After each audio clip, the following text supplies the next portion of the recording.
Hi, welcome to section 5.1, area units. And so we're going to talk about defining area, and then we're going to talk about finding the area of figure 8.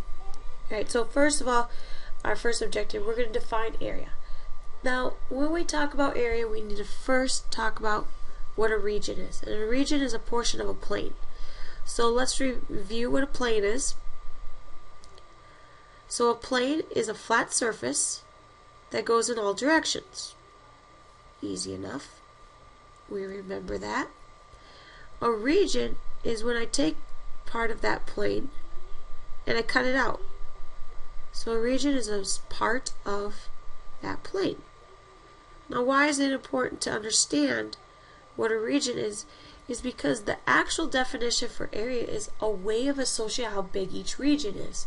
In other words, we're asking ourselves, how much space does this region take up? And that's area. So when you're first introducing it to elementary students, you're going to give them this picture of this rectangle or triangle and say, how much space does it take up? Okay, so what this elementary student might do is, okay, I'm going to figure out how much space this rectangle takes up by counting the boxes. So 1, 2, 3, 4, 5, 6, 7, 8, 9, 10, 11, 12, 13, 14, and 15. So this student will say the area is 15 boxes. Or in other words, 15 units squared. Okay? And we know a different way of finding area. We'll get to that in a second. So then you show the students this triangle. Alright, well, this triangle, they'll count the boxes. 1, 2, 3, 4, 5, 6. Hey, I only have 6 full boxes. The rest are partial boxes, so the student might guess. So we have 6, and then the student might go, these 2 boxes will make 7, these 2 will make 8, and then we have 9. So this student might say that the area is equal to 9 boxes, or 9 units squared. But that's a guess. So we need to give the students a tool to figure out, well, how can I make this not a guess? Well, then you could teach the students, well, what if you take that triangle and you turn it into a rectangle? We can do that. We can extend it and make a rectangle out of it. So then that student can start counting. Well, okay, I got 6 boxes. Now this makes 7, 8, 9, 10, 11, 12, 13, 14, 15, 16, 17, 18, 19. Oh, there's 20 boxes. And since there's 20 boxes for the rectangle, I know that the area of this rectangle, and we'll go REC, is 20. So that means that the area of the triangle is half of that, so it's 10 units squared. Okay, so that's one tool you can give the students. Well, then you could go a little bit further and come up with the algorithms. So let's answer our questions. How did you approach this problem by using definition? By using definition, you're figuring out how much space. We added the boxes.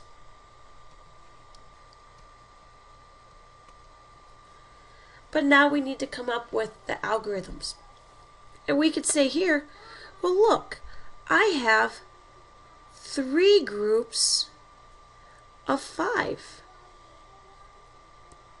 So the area is equal to 3 times 5. So in other words, area is equal to length times width.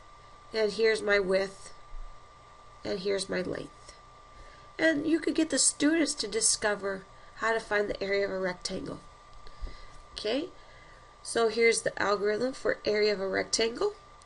Now let's find the algorithm for the area of a triangle.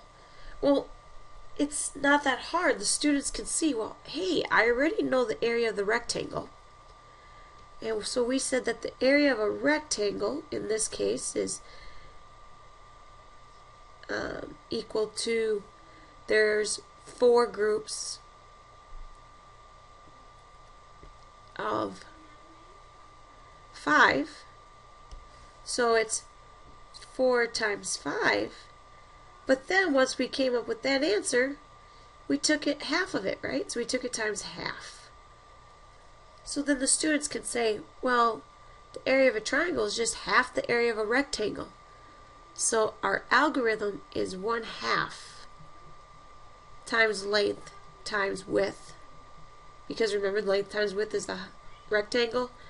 We use 1/2 times base times height. It doesn't matter what letters you use, length times width, base times height, they mean the same thing.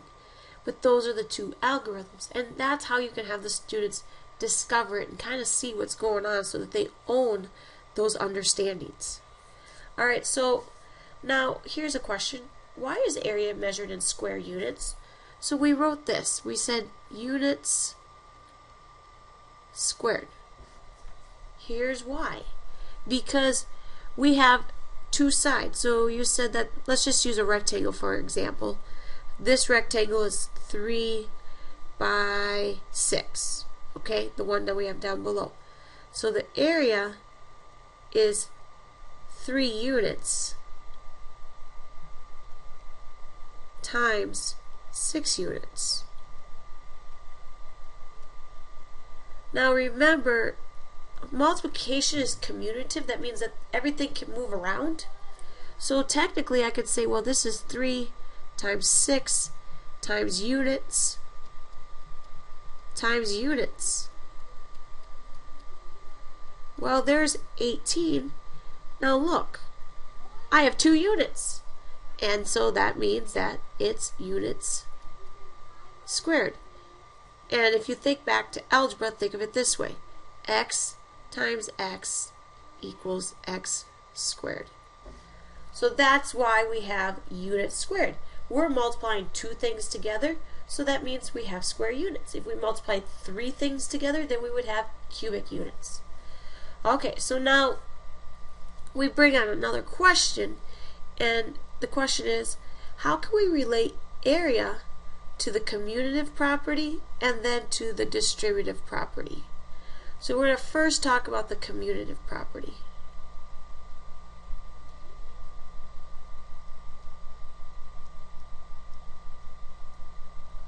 Well, I labeled my rectangle here. So we know that the area is equal to 3 times 6. Or could the area be equal to 6 times 3? Absolutely. So it doesn't matter the order. So area is equal to 18 units squared. However, you multiply it together. So in other words, order does not matter.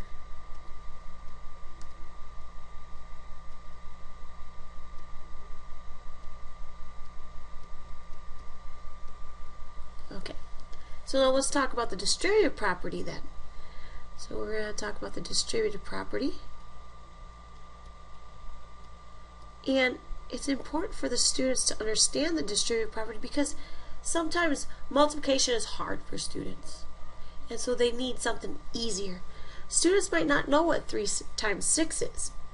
But a student might know, if I take this rectangle, break it apart, and I say, okay, this is my 2 units plus, and then this side is 4 units.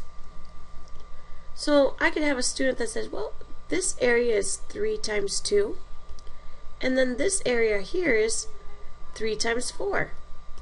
In other words, instead of saying 3 times 6, I could say 3 times 2 plus 4, which is the same as saying 3 times 2 plus my other part, which is 3 times 4.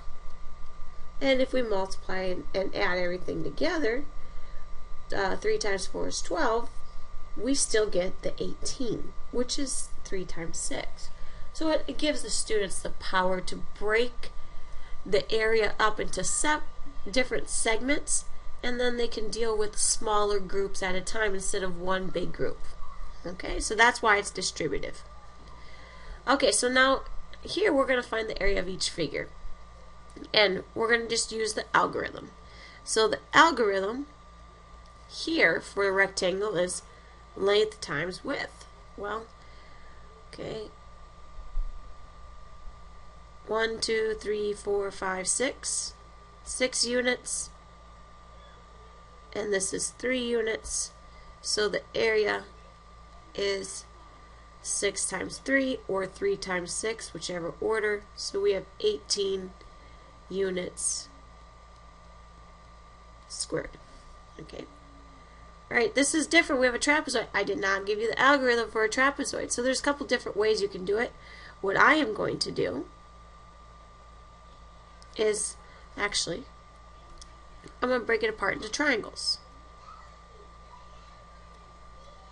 and rectangles. Alright, the area of this triangle, so this is 2 and it's 3 up, so the area is 1/2.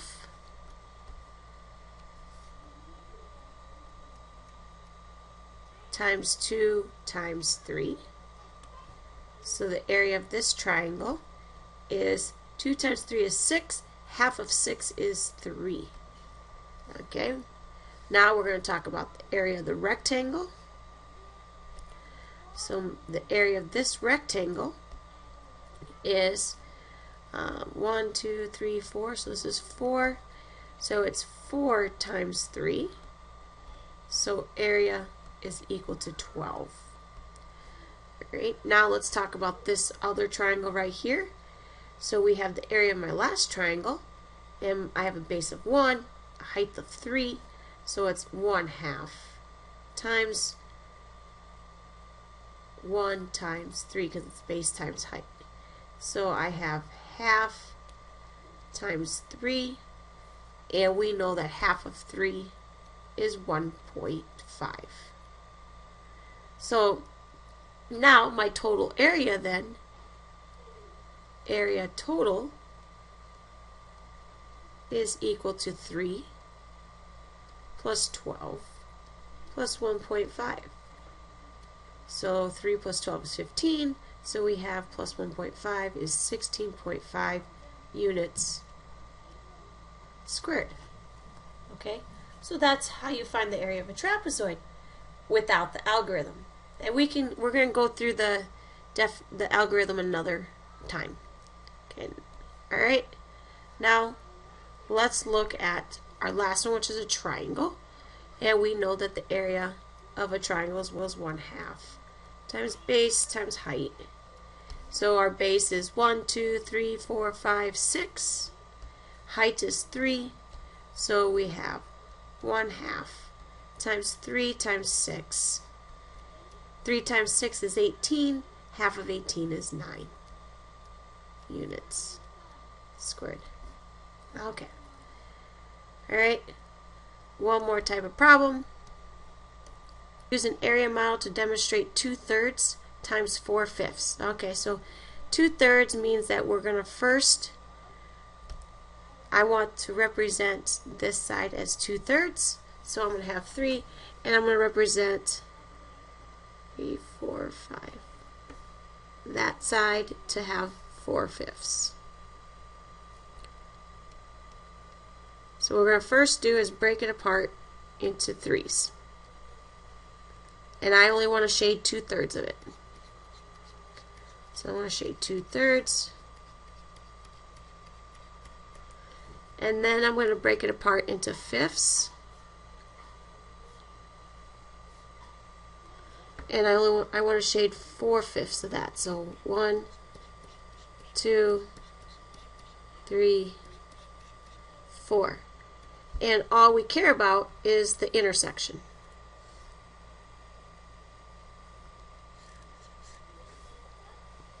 Thank you.